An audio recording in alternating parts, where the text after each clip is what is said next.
ಜೊತೆಗೆ ನಮ್ಮ AIMID ಅನ್ನುವಂಥದ್ದು ನಮ್ಮ ಏನಪ್ಪ ಅಂದ್ರೆ ಅವರಿಂದ ಒಂದು 5 ಹೀಗಾಗಿ 125 ಸೀಟ್ ಇದ್ದಾವೆ. ನಿಶ್ಚಿತವಾಗಿಯೂ ನಮ್ಮ ನಿತೀಶ್ ಅವ್ರ ಸರ್ಕಾರ ಆಗ್ತದೆ ಅನ್ನುವಂಥ ಮಾತುಗಳು ಕೇಳಿ ಬರ್ತಾ ಇದ್ದಾವೆ.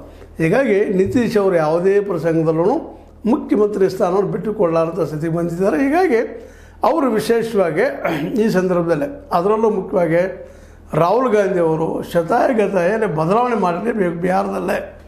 ಅಂದ್ರೆ ಇದರ ಅರ್ಥ ಇಷ್ಟ, ಇವತ್ತು ಕಾಂಗ್ರೆಸ್ ಮರುಹುಟ್ಟು ಬಿಡಬೇಕಾಗಿತ್ತಪ್ಪ ಅಂತಂದ್ರೆ ಅಥವಾ ಕಾಂಗ್ರೆಸ್ಸಿಗೆ ಒಂದು ಹೊಸಜೀವ ಬರಬೇಕಾಗಿತ್ತಂದ್ರೆ ನಿತೀಶ್ ಕುಮಾರ್ ಅವರು ಅಲ್ಲಿ ಬಿಹಾರದ ಮುಖ್ಯಮಂತ್ರಿ ಆಗೋದಷ್ಟಲ್ಲ, ಇಂಡಿಯಾ ಸಂಘಟನೆಯ ಮುಖಾಂತರ ಸರ್ಕಾರ ರಚಿಸಿದ್ರೆ ಹೆಚ್ಚು ಯೋಗ್ಯ ಉತ್ತಮ ಅನ್ನುವಂಥ ಭಾವನೆ.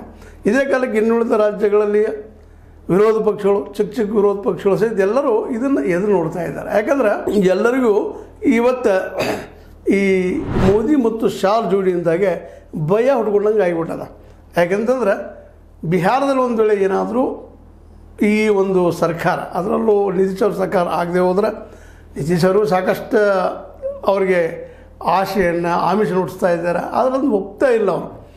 ತಮ್ಮ ಕ್ಯಾಬಿನೆಟ್ ಹೆಸರು ತೊಳ್ತೀವಿ, ನಾವು ಮತ್ತೇನೂ ಕೊಡ್ತೀವಿ, ನಿಮಗೆ ಏನೆಲ್ಲ ಮಾಡ್ತೀವಿ ಅನ್ನೋಂಥ ಮಾತುಗಳನ್ನು ಅದರಲ್ಲೂ ಮುಖ್ಯವಾಗಿ 2 ಡೆಪ್ಯೂಟಿ CMಗಳು ಡಿಮೋಟ್ ಮಾಡ್ತೀವಿ, ನೀವು ಮಾತ್ರ CM ಆಗೋಂಗಿಲ್ಲ ಅನ್ನುವಂಥ ಮಾತಿಗೆ ನಮ್ಮ ನಿತೀಶ್ ಕುಮಾರ್ ಅವರು ಒಪ್ತಾ ಇಲ್ಲ. ಹೀಗಾಗಿ ಒಟ್ಟು ಹೆಚ್ಚು ಕಡಿಮೆ ಈಗಿನ ಸಂದರ್ಭದಲ್ಲಿ ನೋಡಿದರೆ ನಿಶ್ಚಿತವಾಗಿಯೂ ಈ ಬಿಹಾರದಲ್ಲಿ ವಿಶೇಷವಾಗಿ ನಿತೀಶ್ ಅವ್ರ ಸರ್ಕಾರ ಜೊತೆಗೆ ಇಂಡಿಯಾ ಸರ್ಕಾರ ರಚನೆ ಆಗ್ತಿರೋದು ಎಲ್ಲ ದಟ್ಟ ಆಗ್ತಾ ಇದ್ದಾವೆ.